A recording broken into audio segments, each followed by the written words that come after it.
Armando Leduc with Leduc Entertainment, also known as the content marketing king. Yeah, I'm based in New Orleans, Louisiana, and I help businesses scale with content marketing.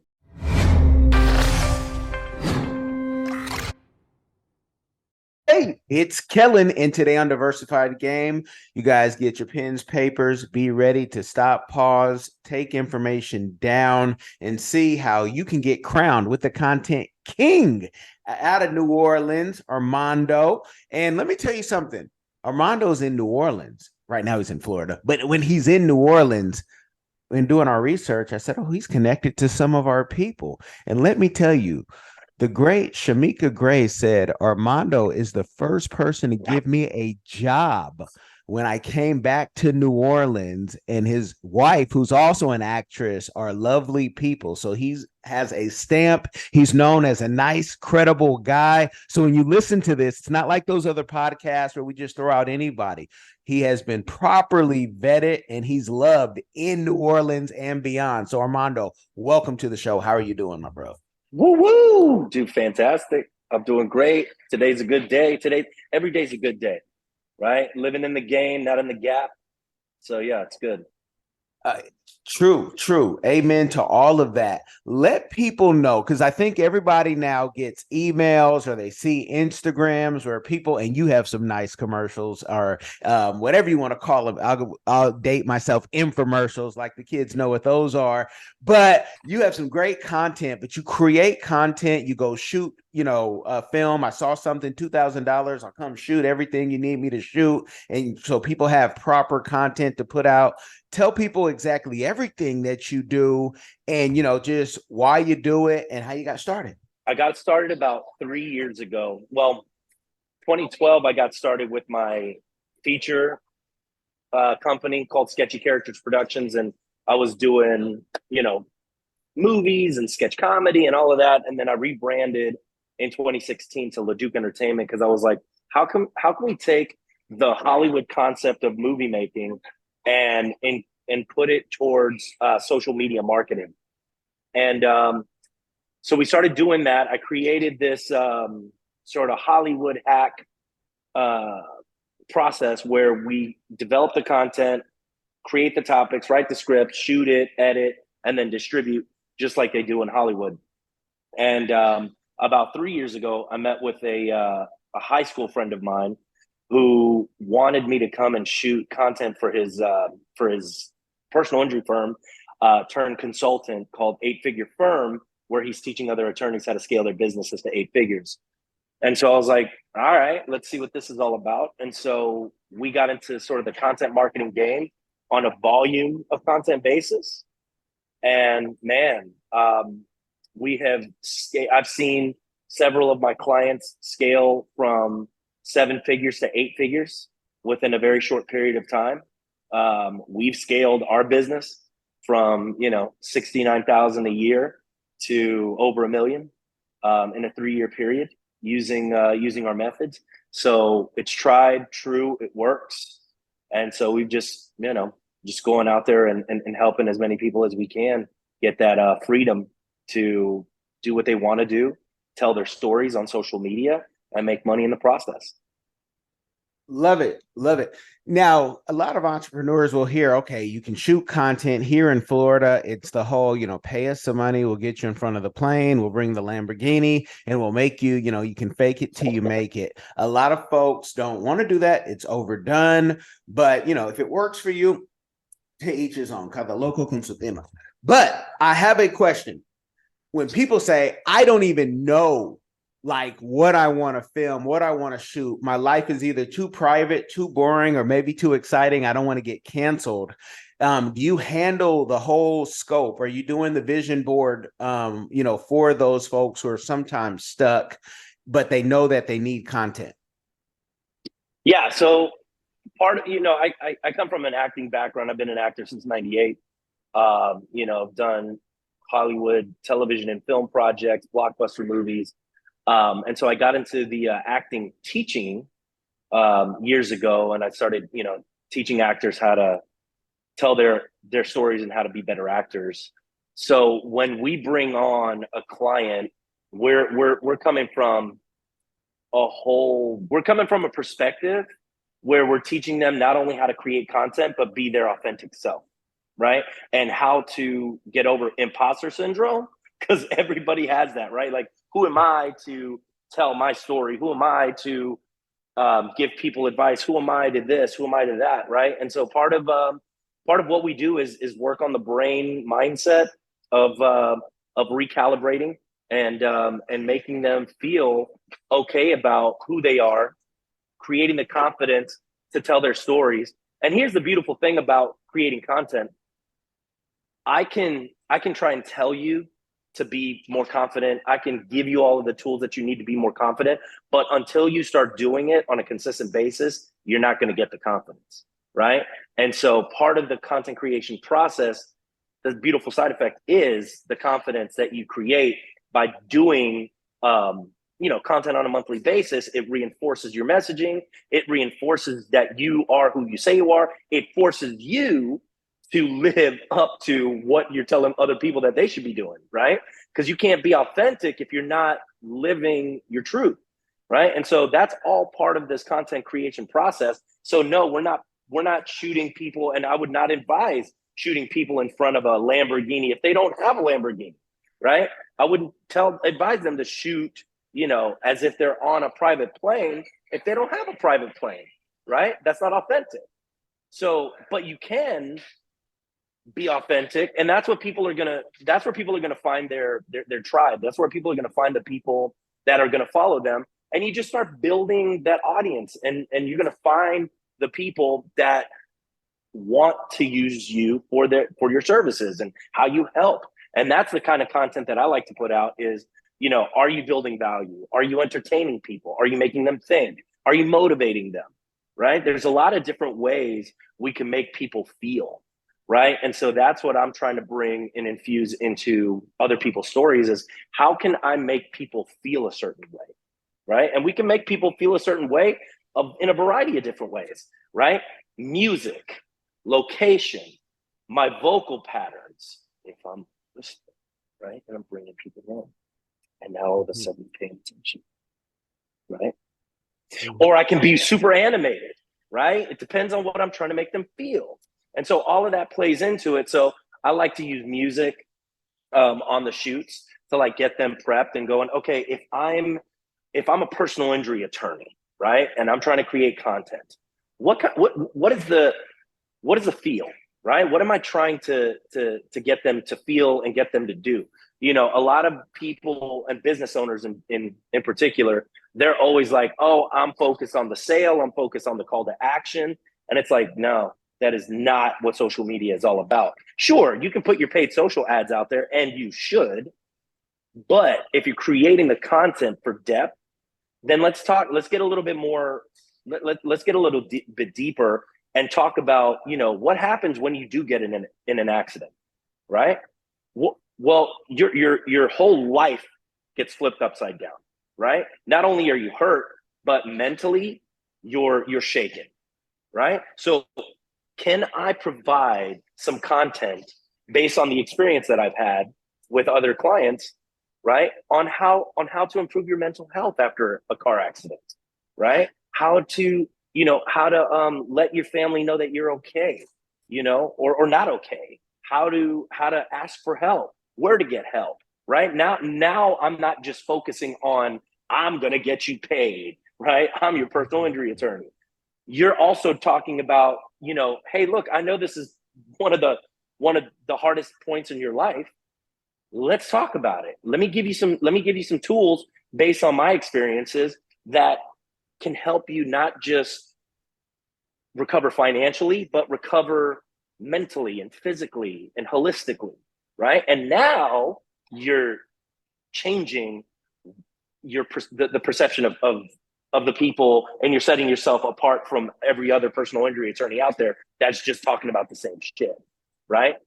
So that's what we try to infuse into all of our content. How do we make people feel comfortable in front of the camera? Because here's the deal: when you're talking about how you can help somebody else and you get it off of you, then you become less concerned about how you look and how you sound, and you're more concerned about the outcome of the video, which is how can I help this person, right? And when you make it external and you get it off of yourself, it'll help you tell the stories better and judge yourself a little bit less. Definitely agree with that. Can you explain though to the person, because when you're in a service business with other entrepreneurs, ROI is everything. And the first thing people start looking at, say, okay, you can help me. I heard Gary Vee talking about this, but Gary Vee's budget for his team was out of the thing. I can afford the $2,000. But what I want to know is I'm going to get, my return on investment, which is something that I personally tell people. We work hard and we've never had anyone ask for their money back, thank God. But nobody can guarantee that if they go through you, their Instagram, their TikTok is about to blow up into the millions. And then they may even judge your own social. So can you give a realistic, kind of return that you're seeing? Because the last thing I want someone to do is go to you thinking that you are the fairy. You are the social king, but the fairy that can boost them up in the algorithm where other things may be wrong. Their SEO and, other 10 other things could be wrong, but just give them that realistic, vision of how it usually goes and what return that you can tell them they may get. I have a guarantee that if they come on board and they follow my process to the T, and they have to follow my process to the T, but in order to follow my process to the T, I need financials from them, right? And I need to be able to see what their sales intake is like, where their KPIs are. And if I can track all of that, I guarantee that I'll 10x their business in 6 months. Because what we're doing with video content is not just putting it on social media, but we're talking about where's the low-hanging fruit. And the low-hanging fruit are people that are already in the sales pipeline, people that already know you, people that can refer you business. So are we leveraging these videos, not just on social media, but are we leveraging these videos on your email marketing? Do you have a customer journey? What's your lead journey like? Do you have a post-customer journey, right? So we're not just taking these videos and putting them on social media. Great. If these videos blow up for you, that's amazing. What we're trying to do with social media is establish that you're the authority, credibility, and that you have trust, right? And when you're posting every day and you're posting consistently, then it makes you look like, okay, this is a credible business, right? Couple that with third-party testimonials, video testimonials, couple that with, the Q&As and all that. That's going to handle it, right? That's doing all of your pre-selling for you. But let's take some of those videos and infuse them into your customer journey. And now your sales closing rate is going to be so much higher, right? But like I said, in order for me to give that guarantee, I need to have financials. I need to know where your KPIs are. I need to know, how are you doing your lead customer and post-customer journey, right? And I've seen it happen time and time again. Like to the point where I had I have a podcast called Spaghetti on the Wall, and I invited a guy, Brian Hong. He's got a company called Infintech, and he told me that he started offering people a marketing spend where he's like, look, I'm gonna put $15,000 a month of my marketing spend into your company. Now I want a part of your company as a result, but I know that I can blow up your business, right? So I started putting that in place too, where I'm like, look, I'll put $15,000 a month in marketing spend, depending on the client. Obviously, I can't do it with attorneys, but other businesses that I think could really grow and have a really good business model and their product is good, I have no problems putting in $15,000 a month of my own marketing spend for part of the revenue share, obviously, And then what happens is people are like, really? You're going to put in $15,000? You're so confident that you can grow my business that you want ownership in it? I'll pay you. And then they pay me.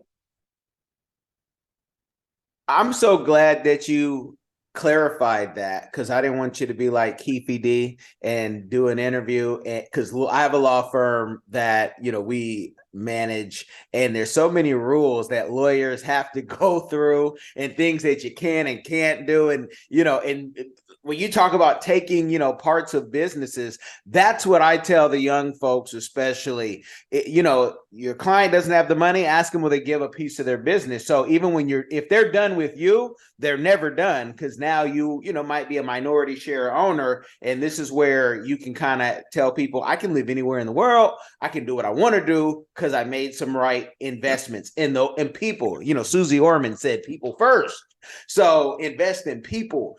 Now, with the folks who do say, well, okay, I want the money, but America's number one drug and product is fame, and they want to have 1 million on their social, and they say, look, I don't want to have India buy the bots with this content.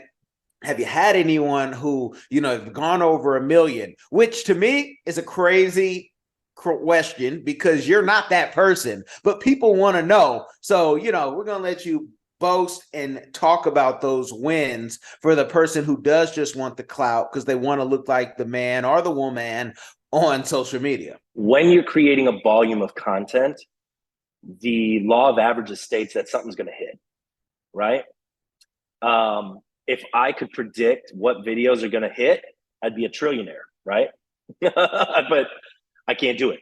However, we edit between 500 and 600 videos a month now, right? Based on all of the content that we're putting out there, we see a typical through line, right? And we see like, okay, these videos do better than these videos, right? Without the, without trying to pander. I hate pandering, or just to get views, right? Because like you could do that, like trending stuff and hopping on things, but like, is that building your brand? Is that turning into money, right?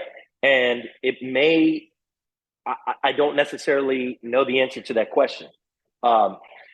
Answering the question of how many views have we gotten for some people, I mean, in the hundreds of thousands on one video.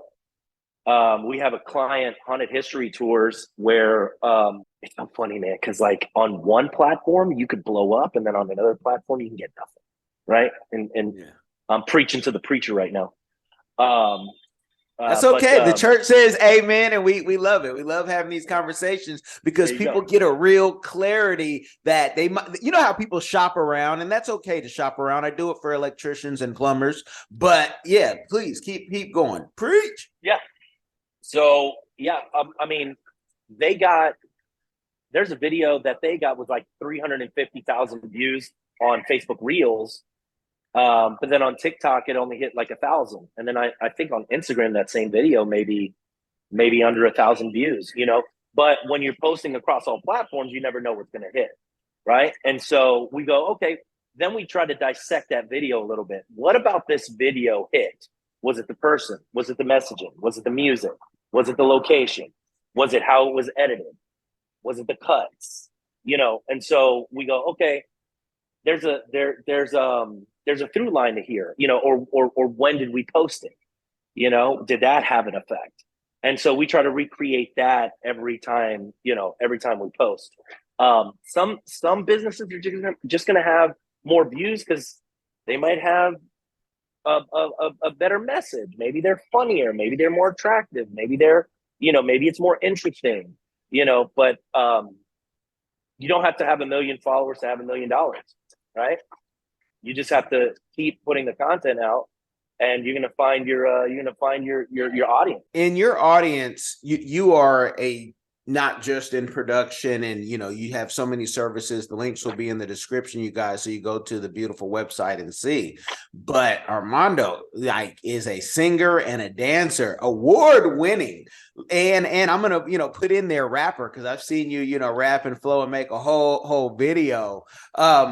Would you say that you're a musician or an actor first, or is the editing and production, or did you just have to learn it all and fall in love with it all? Because we know how this game is, the strike hopefully stays ended and people can make money and fly back into America. But I just want to know, the creative side of you. Where do you get your most fulfillment? As a kid, my dad had a camcorder, and I was always telling stories, right? Like I always like wanted to tell stories, and I always like set up. I was always like sort of a director. Then I got into acting, and like acting was my thing, and like everything acting. I was just lived it, breathed it, took improv classes, took every kind of acting technique you think of. Studied in LA, studied in Seattle, studied in Atlanta, studied in New Orleans, like just acting stuff and storytelling. And then I read books on script writing and like just the whole process. And then, I got, when I started writing like sketch comedy and I was doing improv, actually improv was the thing that just launched everything for me.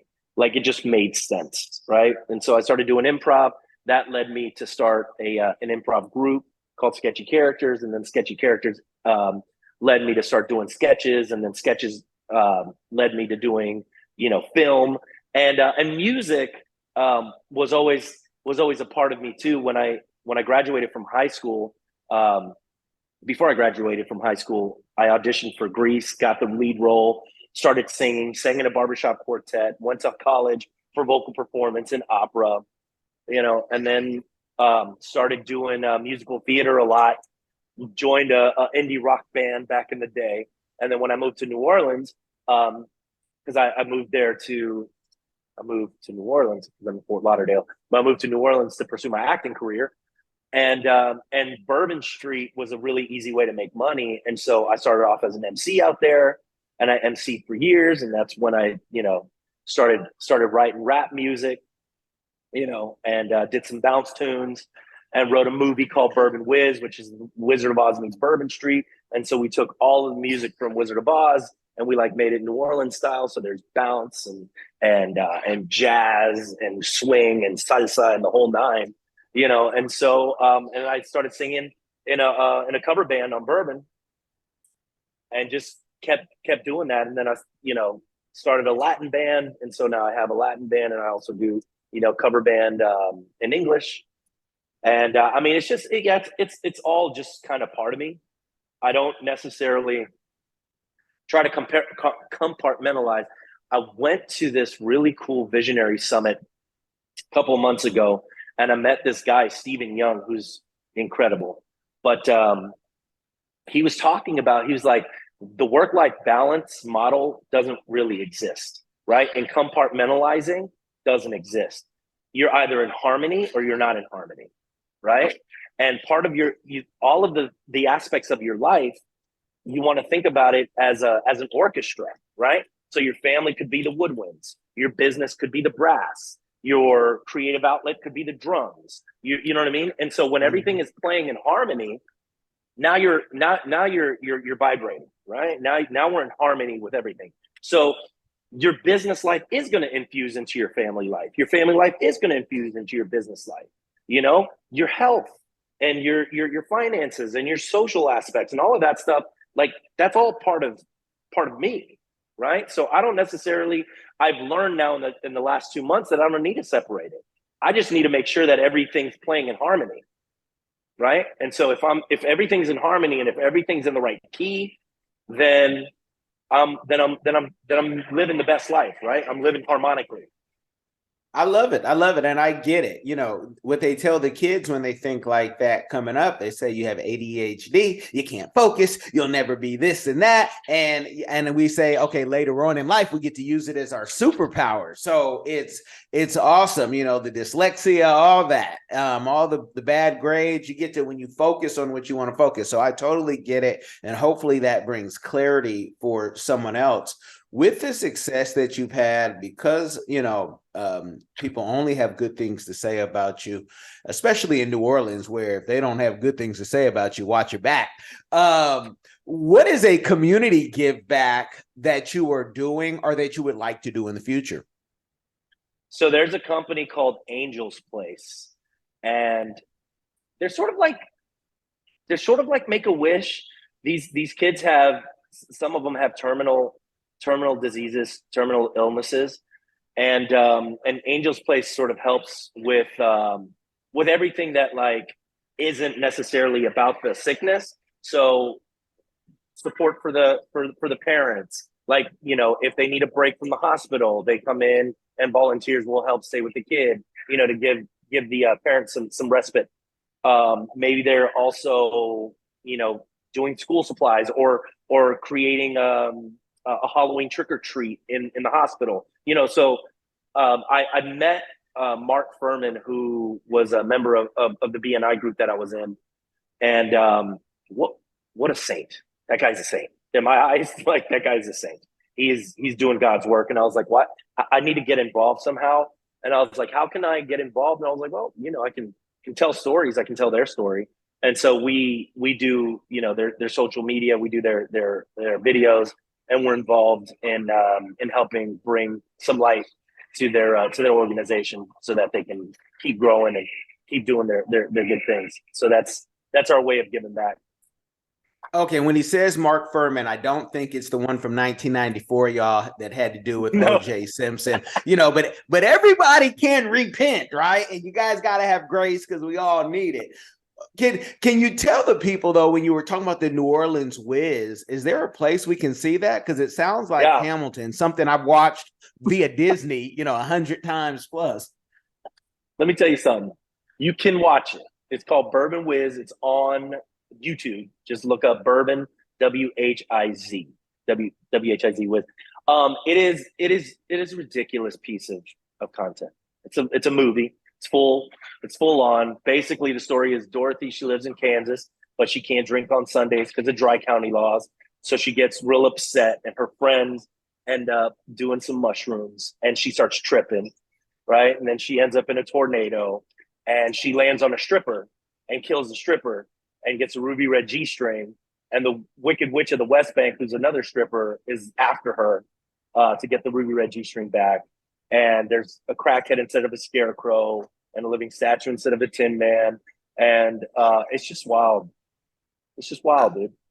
You guys check that out. And if you're over righteous and say, oh, wait, hold on, a stripper, that you got to understand New Orleans. I remember my wife and I went to Grambling State. I ended up getting lost during a Bayou Classic on Bourbon, throughout Bourbon, went too deep, and ended up in talking to one of the ladies. She's like, baby, you know where you at?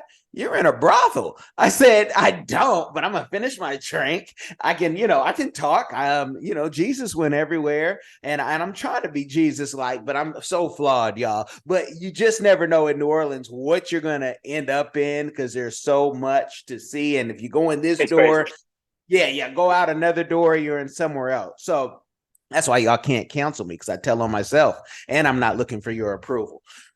Let the people know where they can find you, and also ranges. I said 2,000 earlier. That might be an old number. I just don't want someone calling you saying, I got $500, like they're going to change your day and take up all your time. But I want them to know ranges and where to find you. And then the rest of the game, you guys are going to have to go to his podcast, his website, and get the game. And hopefully he'll have a problem or a solution for your problem. So next, go ahead. I definitely have problems. Look, my range ranges from $499 to $15,000. So if people can't afford my services, they can take my online course. It's called Content into Cash, and it's my entire, movie making style for social media called Content into Cash. And it'll teach you everything that you need to know. And I can send you a link on that. And then I do, CMO services. So we can do, content development coaching. So I can coach you for $800 a month. And we meet four times a month, once a week. And I'll sit with you and create the entire plan for you. And then and then our bottom line content marketing price is $2,500 a month. And so $2,500 will fly to you that first month, or you come to New Orleans. We'll shoot 100 to 120 pieces of content in one day, and then the next month we'll start editing videos for you and giving them to you for that $2,500 a month package. It's called the Start Now package. Start now package, you guys. Why wait? Tomorrow's not even promised. So start now, get the game, make sure that you like, subscribe, and more importantly, share this game. It will change somebody's life. Thank you, Armando. Hey, man, I appreciate you having me.